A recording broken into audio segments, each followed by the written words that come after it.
ଆଜିର ଏଇ chicken କରୀର recipe ଦେଖିଲା ପରେ ଆପଣମାନେ ବି ବାଧ୍ୟ ହେଇଯିବେ ଏଇ ଟାଇପ୍ର ବନେଇବା ପାଇଁ। ଆଉ ଏଇଟା ବହୁତ ଜଲ୍ଦି ମଧ୍ୟ ବନି ଯାଇଥାଏ। ବାସ୍ ଅଧଘଣ୍ଟାରେ ଆପଣମାନଙ୍କର ଚିକେନ୍ କରୀ ବନିକି ରେଡ଼ି ହେଇଯିବ। ଥରେ ଏହି ଟାଇପ୍ର ବନେଇକି ଦେଖନ୍ତୁ, ବହୁତ ଟେଷ୍ଟି ଲାଗିଥାଏ এই ରେସିପିଟା। ତ ଚାଲନ୍ତୁ ଷ୍ଟାର୍ଟ କରିବା ଆଜିର ଭିଡ଼ିଓ। ଏଇଠି ଚିକେନ୍ କରୀ ବନେଇବା ପାଇଁ ମୁଁ 1 କେଜିର ଚିକେନ୍ ନେଇଯାଇଛି। ତା ସହିତ ଏଠି 4ଟା ବଡ଼ ପିଆଜକୁ କାଟିକି ନେଇଛି, କଞ୍ଚା ଲଙ୍କା ନେଇଛି 4ଟା, तापर नहीं अदा रसुण पेस्ट नहीं, टमाटो को बाटिकी नहीं, तापर ये गोटा गरम मसला नहीं, गोटे स्पेशल मसला बनैकी दबा चिकेन करी रे बहुत ही टेस्टी लगे ये मसला देले।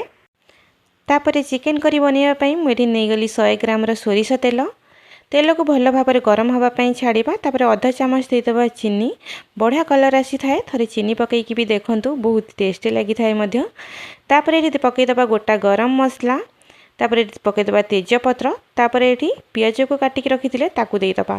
तापर पियाज को भल भाव गोलई नवा, टिके 1 मिनिट भल भाव भाजी नवा। तापर ये काटिकी रखी कंचा लंका को देदबा। मुझे 5टा कंचा लंका नहीं, बहुत राग अच्छी। आपण मैंने तरकारी को जिते राग करेंगे बहुत ही टेस्टी लगे। थरे ये टाइप बनईकी देखूँ। तापर ये पियाज टिके भल भाव भाजी हो गला परे, तापर ये पकईदबा चिकेन को, और चिकेन को भल भाव भाजवा निहाती 5 मिनिट भाया आपण मैंने भल भाव गोलई गोलई की भाजबे, जमीती कि चिकेन आइंसिया गंधटा चली जीवो। चिकेन को गोलैला बेले गैस फ्लेम को टिके हाई रखंतु, आ तार जो पानीटा बाहरी पड़ना चिकेन से पानी ही मरीज, आ चिकेन जो आइंसिया गंधटा जमा भी लगनी।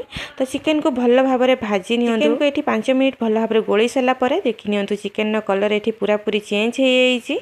तापर ये पकईदबा अदा रसुण पेस्ट, तापर ये देदबा टमाटर पेस्ट, तापर लुण देदबा, तापर हलदी देदबा, तापर देदबा लंका गुंड, तापर ये चिकेन मसला देकी चिकेन को भल भाव गोलई नवा।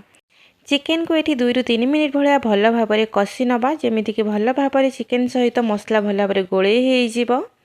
तापर ढांकी छाड़ीदबा 5 मिनिट चिकेन भल भाव सिझापी, आ गैस फ्लेम को पूरा पूरी सिम करे, जमीती कि चिकेन बढ़िया भाव सिझी पार। ये ढांकणा खोलिकी आम चिकेन को भल भाव गोलई नवा। और चिकेन केते सुंदर भाव कलर आसी वीडियो माध्यम देखिकी जानीपे। ये चिकेन को भल भाव गोलई सारापर मुझे गैस फ्लेम को पूरा पूरी सिम करदेवी। आउ 5 मिनिट ढांकी छाड़ीदबा भल भाव कषि हाँपाई।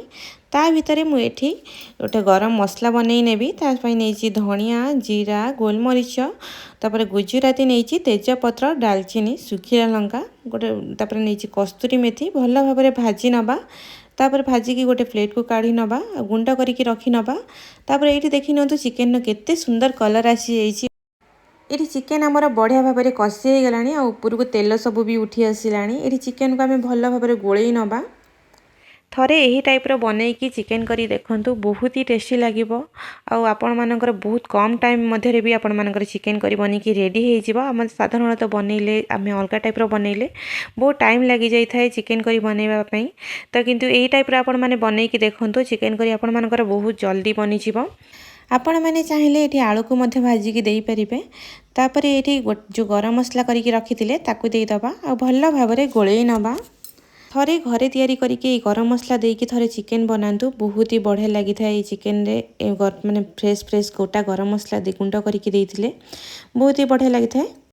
ये चिकेन को भल भाव गोलई सारा पर ये गरम पानी देकी 5 मिनिट ढांकी छाड़ीदबा भल भाव फुटापी। ये आमर चिकेन करी बनिकी रेडी हो केते सुंदर भाव बनी। आपण मैंने वीडियो माध्यम देखिकी जानीपे, आ बहुत ही टेस्टी लगे। थरे यही टाइप्र बनईकी देखूँ। बास्ना तो घर महकुला, जेहेतु फ्रेश फ्रेश घर तैयारी गरम मसला दि जाइए। आ चिकेन करी बनिकी आम रेडी हो। ये गैस फ्लेम को ऑफ कर नवा, और ढांकी छाड़ीदबा 5 मिनिट। देखी नि चिकेन केते सुंदर भाव बनी आमर बढ़िया लगुला। थरे यहीपरि भाव निहाती बनईकी देखूँ। वीडियोटी आपण मानू केमती लगिला मते कमेंट माध्यम निहाती जणइबे। वीडियोटी भल लगी लाइक करेंगे, शेयर करेंगे, सब्सक्राइब करने को जमा भी भूलिबेनी।